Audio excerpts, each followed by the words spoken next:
आज एक लाली ने हमसे बड़ा होते हुए सुबह एक प्रश्न किया। मैं तो उसका उत्तर देने में अपने आप को असमर्थ समझता हूं, लेकिन महाराज जी उनकी हृदय की वेदना है, क्या करना चाहिए। उनका क्या प्रश्न था। लोग बाग कहीं मुझे गाली ना देने लगे इस बात के बाद, लेकिन दें भी तो कोई दिक्कत नहीं, पर युवाओं की ये पीड़ा है। उन्होंने कहा, महाराज जी हम जिन आचार्य चरणों को महापुरुष मान करके वंदन करते हैं, दंडवत करते हैं, प्रणाम करते हैं, सर्वस्व मान लेते हैं, फिर उन्हीं आचार्य चरण को कोई दूसरे श्रेष्ठ आचार्य चरण अपशब्द कह दें, हमें क्या करना। हम उनको भी मानते हैं, हम इनको भी मानते हैं, हम उनको भी आचार्य स्वरूप मान करके वंदन करते हैं और इनको भी। इनकी कृपा से हमारे जीवन में भक्ष भक्ष खाते थे वो छूट गया, गलत आचरण करते थे वो छूट गया।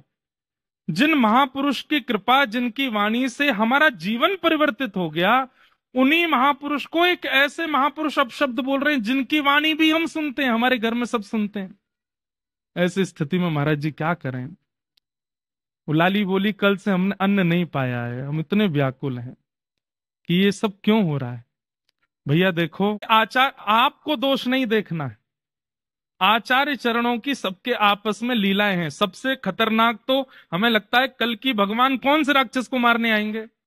सतयुग में भगवान आए हिरण्यकश्यप हिरण्याक्ष को मारने, त्रेता में भगवान आए रावण कुंभकर्ण को मारने, द्वापर में भगवान आए शिशुपाल दंतवक्र को मारने, कलयुग में भगवान आएंगे टेलीफोन और इंटरनेट को मारने। सबसे गंदे हैं ये। इन दोनों ने कोई नाम कल की है, आगे चल के हो सकता है क्लिक ही हो जाए, एक क्लिक करेंगे डिलीट, सब खत्म। जिस दिन पूरे विश्व का इंटरनेट बंद हो जाएगा उसी दिन कलयुग विश्राम और सतयुग प्रारंभ होगा। आपसे हमारी प्रार्थना है, कल को कितने भी श्रेष्ठ आचार्य चरण अगर किन्हीं महापुरुष के बारे में कुछ ऐसा बोल दे रहे हैं, आप उसको केवल आपसी विनोद समझो, उसको ज्यादा हृदय पर लेकर के आपको क्यों करना है चयन, कौन श्रेष्ठ कौन अश्रेष्ठ। आपके लिए सब श्रेष्ठ होने चाहिए। नित्यानंद महाप्रभु कल सुन रहे थे ना कथा में, वो घर घर जाके कहते हैं, बोले तुम्हारे बर्तन हम धो देंगे, तुम्हारे घर की सब्जी हम बना देंगे, तुम तो केवल हरि बोल बोलो।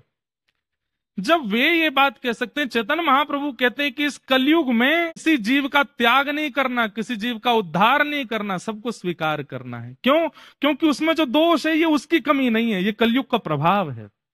तो कलयुग है, कई बार ये कलयुग अपना प्रभाव इस भांति दिखाता है कि हमें लगता है कि आचार्यों में आपस में विवाद हो रहे हैं, हम भक्त किस राह पे जाएं। आप तो जिस राह को पकड़ लिए हो उसी पे ही चलते चलो। क्या चैतन्य महाप्रभु का विरोध नहीं हुआ था? उनका भी विरोध हुआ था। क्या श्रीमद रामानुजाचार्य जी का विरोध नहीं हुआ? क्या रामानंदाचार्य जी का विरोध नहीं हुआ? क्या कबीरदास, अरे औरों की छोड़ो, तुलसीदास जी का विरोध नहीं हुआ? मीराबाई का विरोध नहीं हुआ? तो ये विरोध होना, संयोग होना, ये तो चलता है। और एक बात और बता दूं मैं आपको, जब वे ही दोनों आचार्य चरण आमने सामने होंगे तो ऐसे गले लग लग के रोमेंगे कि देख के आप भी न्योछावे रह जाओगे। ऐसे हृदय से लगावेंगे, अरे मेरो भैया मिल गयो, अरे मेरो प्रियतम मिल गयो, मेरो प्रिय। ये वाद विवाद तो मध्यस्थ लोग करते हैं और ये इंटरनेट वाले लोग करते हैं।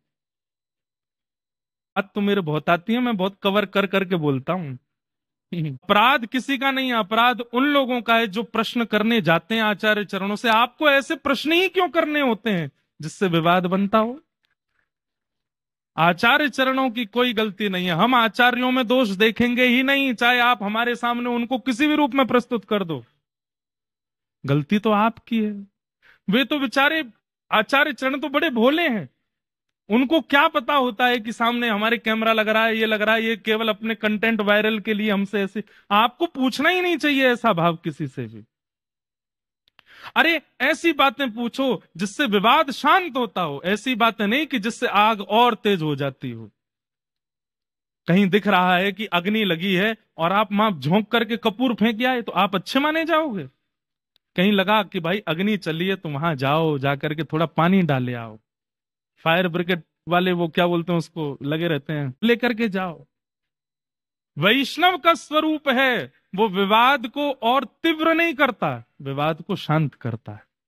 इसलिए हमारी आपसे प्रार्थना है, कभी भी किन्हीं भी आचार्य चरणों के समीप जाइए, हमारे पास भी आइए, हमसे भी किसी और की बातें मत कहिए। कई लोग बोलते हैं महाराज जी आपसे पहले वो वाले महाराज जी आए थे, वो तो ऐसा ऐसा कह रहे थे, उन्होंने तो ऐसा ऐसा कहा। आपको क्यों दोनों के बीच में चिंगारी डालनी है? उन्होंने जो कहा वो सुन लिया, अब हमारी बात सुन लो बस। जिसमें आपको निष्ठा होती है उसका पालन करो। हमारी आपसे प्रार्थना है ये वाद विवादों में मत चलो, बहुत कम समय बचा है हमारे पास में, जीवन बहुत छोटा है। ठाकुर जी का नाम स्मरण करके अपना जीवन उद्धार कर लीजिए। सोचिए, यहाँ लोग बाग यात्राएं निकाल रहे हैं, यहाँ लोग बाग बड़े बड़े मंचों से जाकर के कह रहे हैं कि भैया हिंदू एक है जाओ, ये है जाओ। अरे हिंदू उनकी कहा चले, यहाँ संप्रदाय एक नहीं हो पा रहे, भक्त एक नहीं हो पा रहे, भक्तन में लड़ाई चल रही है, तिलकों पे लड़ाई चल रही है, मंत्रों पे लड़ाई चल रही है, वेशभूषा पे लड़ाई चल रही है।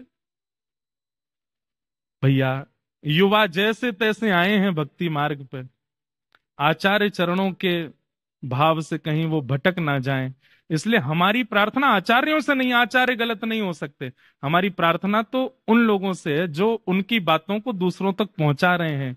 कृपा कर ऐसी भावनाएं पहुंचवाइए जिससे वैष्णव और प्रगाढ़ हो, जिससे हमारे चित्त में और भक्ति प्रबल हो। दो आचार्य चरण लड़ लें आपस में, ऐसी भावनाएं क्यों प्रकट करनी?